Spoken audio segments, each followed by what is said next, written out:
기초 벽화 제작 경위. 이 작품은 1200년 전 완도에 청해진을 설치하고 동북아 해상 무역을 주도했던 장보고 대사의 무역 활동을 형상화한 내용으로, 제작자 육광정 대사는 1988년 중국 정부로부터 중국 동해미술 대사 칭호를 수여받은 당대 최고의 목공의 조각가로서 해상왕 장보고 기념사업회 김재철 이사장의 특별 요청으로 제작 설치되었기에 이르렀다.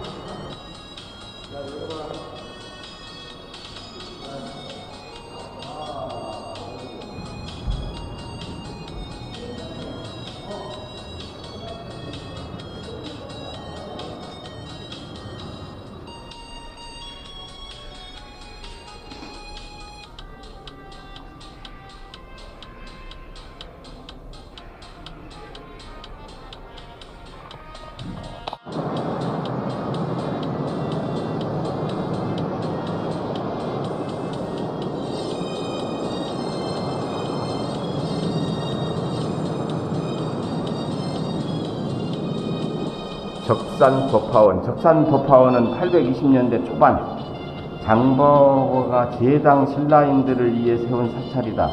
이곳을 중심으로 신라인들을 귀합하고 무역 활동을 전개했으며, 적산 인근에 장전을 마련하여 쌀 500석을 수확하여 법화원을 운영했다. 당시 험한 바닷길을 오가며 무역을 하던 이들의 든든한 예배처이자 안식처였으며, 한중일 삼국 사람들의 이야기는 정신적 매개체의 역할을 했다.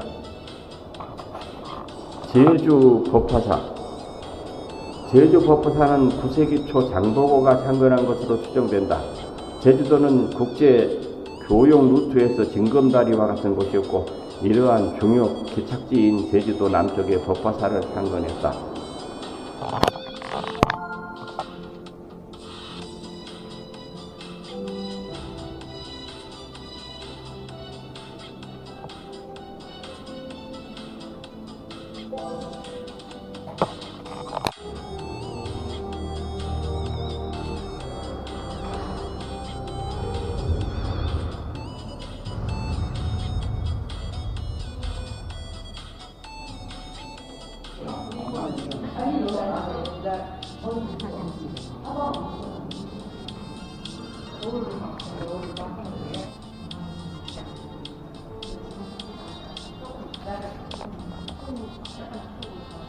장보고는 1200년 전 청해진을 건설하고 동아시아 해성 무역을 석권한 신화적인 인물이자 해상왕으로 꼽힌다.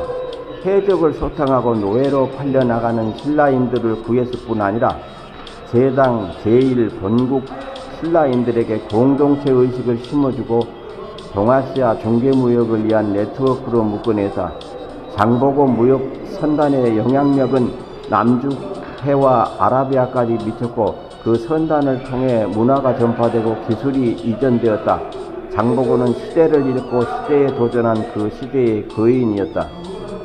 장보고는 780년대 후반 완도에서 태어난 것으로 추정이 된다. 당시 신라는 강력한 골품 제도 속에서도 진골들의 왕위 정탈전이 벌어지며 정치적으로 혼란한 시기였을 뿐 아니라 가뭄, 기근, 흉년 등으로 어려움을 겪으며 당과 일본으로 살 길을 찾아 떠나던 사람들이 많던 때였다. 어려서부터 귀고리 장비하고 활과 창을 잘 다루었던 장보고는 청년기에 신라를 떠나 당에서 조직 군직에 도전한다. 당은 이사도의 난과 같은 거센 지방 반란을 제압하고자 외국인들을 모병하고 무령군이라는 군대를 편성했는데, 장보고는 무용을 발휘해 30세가 될 무렵 무령군에서 병사 1000여 명을 거느리는 군중 소장의 자리에 오른다. 해적들의 약탈과 신라인 노비 매매에 분기한 장보고는 귀국 당과 일본에서 쌓아올린 명성과 부를 기반으로 흥덕왕을 아련해 청해진 설치를 건의한다. 흥덕왕은 장보고에게 대사 직함과 함께 1만 명의 군사 보유 및 청해진 건설을 승인한다. 장보고에게 부여된 대사라는 직함은 당에서 변방 지역 책임자에게 주어지는 관직인 절도사와 같은 의미로 장보고와 청해진의 독자성을 보여준다. 신무왕대에는 장보고가 감히 군사 식실 보홍이 천호의 시급을 받았다는 기록이 있다. 시급은 공신들에게 주어지는 토지로 신라가 장보고의 공로를 인정하고 청해진에서 경제적인 이득과 함께 지역 노동력을 통해 청해진을 지키도록 보장해 준 것이다. 장보고가 활동을 했던 중국 지금 스다오의 석도의 적산법화원, 그 다음에 양주와 명주, 중국 대사 단행로라고 이렇게 해서 여러 군데 일본으로 이렇게 활동을 했습니다. 우리나라의 대표적인 장보고 유적은 청해진 본영이 있었던 완도, 장도와 상왕산 아래의 법화사지만 실제로는 완도읍의 현재 항구, 장좌리, 축정리 일대까지 크게 자리를 잡았던 것으로 보인다. 이 외에 유적지로는 신안군 흑산도, 영암, 구림마을, 태안, 안면도 등에 있다. 흑산도 상라산성은 철마와 주름 문일병 등의 통일신라시대 유물이 발굴되었으며 이는 청해진 유적의 유물과 비슷하다. 중국 적산법화원은 신라와 당을 이어주는 중요한 항구였던 적산포 현 석도 진앙에 인접해 있다. 당시 국제무역항이었던 적산포는 장보고의 배당 매물사 배가 오갔고 엔민이 이곳에서 귀국하기도 했다. 산동성 북쪽에 위치한 등교에는 신라관이 있다. 신라관은 신라 사신들의 숙박장소로 활용되었던 곳으로 인근에 많은 신라 상인들이 거주하고 있었다. 보타도는 절강성 앞 바다의 섬으로 명주에서 출발해 이 섬을 거쳐 신라 흑산도로 접어드는 백길이 있다. 보타도에는 신라 선원들이 안전한 항해를 빌던 둥근 간우먼이 있었으나 현재는 일본식으로 중건되어 옛 흔적을 찾아보기는 어렵다. 장보고는 완도에서 태어나 어린 시절을 보내고 828년 흥덕왕 3년에 완도에 청해진을 설치하고 해적을 소탕하였으며 이곳을 중심으로 한중일 삼국 해상 중개무역을 실시했다. 장보고의 유적과 유물은 한국은 물론 중국과 일본에도 있으며 삼국의 역사서에도 기록되어 있다. 그중 이번 특별 전시회는 한국 완도에서의 장보고 활동을 소개한다. 전시회는 장보고를 상으로 쓰고 있는 간판 모음, 지금까지 추진되었던 장보고 선양사업, 그리고 장보고 영정 소개, 장보고 일대기 알리기, 장보고 해상무역, 장보고 정신, 장보고 평가, 장보고 관련 상식, 장보고 학생 문예 백일장, 수상 작품 등을 소개한다. 장보고에 대한 평가, 우리나라의 삼국사기, 당나라의 신당서, 일본의 속, 일본 후기 등 여러 문헌에 장보고가 소개되어 있다. 한결같이 훌륭한 인품과 업적 등 좋은 평가를 남기고 있다. 이렇듯 3개국 정사에 실린 인물은 우리 역사상 장보고 이외에 그 누구도 찾아볼 수가 없다. 삼국사기 권 제43 열전 3에 보면은 김유신 관련 자료에 을지문덕의 지략과 장보고의 의용이라고도 이렇게 기술이 되어 있다. 한국, 중국, 일본을 연결하는 장대한 해상 항로를 개척하고 중국 무역을 실시하였으며 노략질을 일삼던 해적들은 모두 소탕하여 우리 민족의 기상을 만방에 떨쳤다.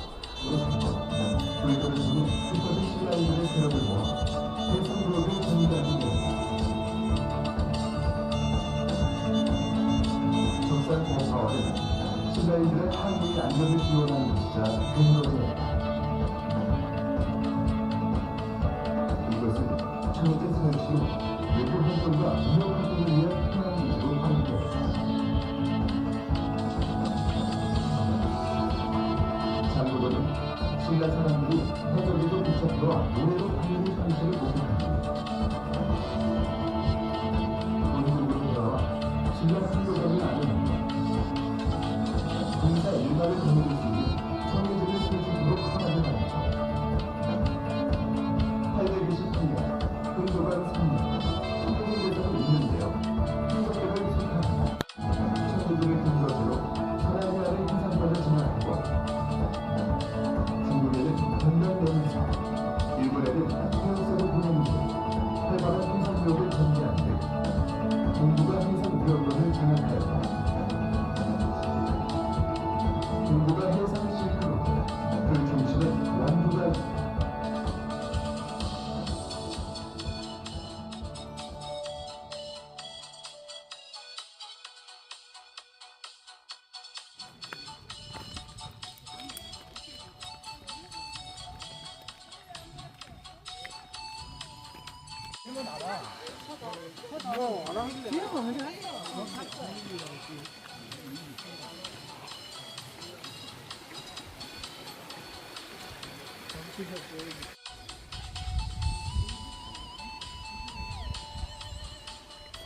두른산 정상입니다.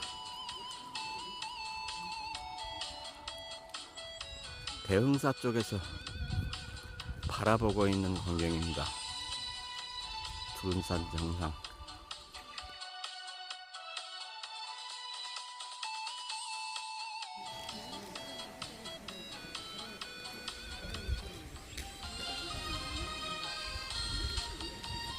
두른산 정상입니다. 여기 지금 대흥사 일주문 방향에서 바라보는 광경입니다.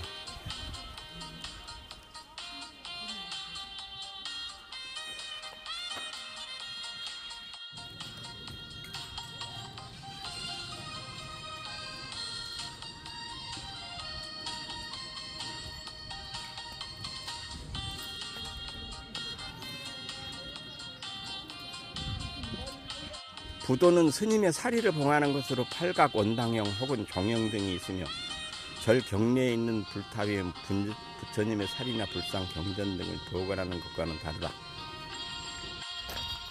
부도? 이거 중국 소림사에 가면은 부도가 엄청나게 많이 있는데 입구에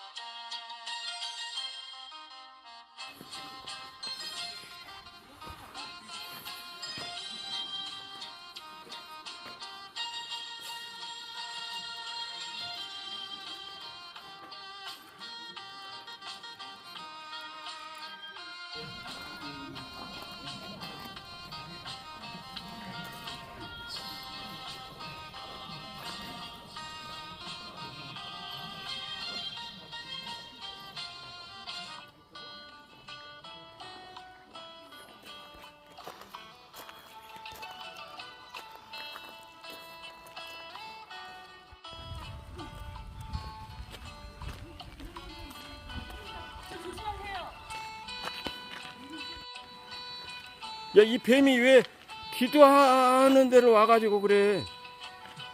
응? 너 얼른 집에 가.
대흥사는 백제시대에 창건된 유서 깊은 도량으로 해남 두룬산의 빼어난 절경을 배경으로 하고 있다.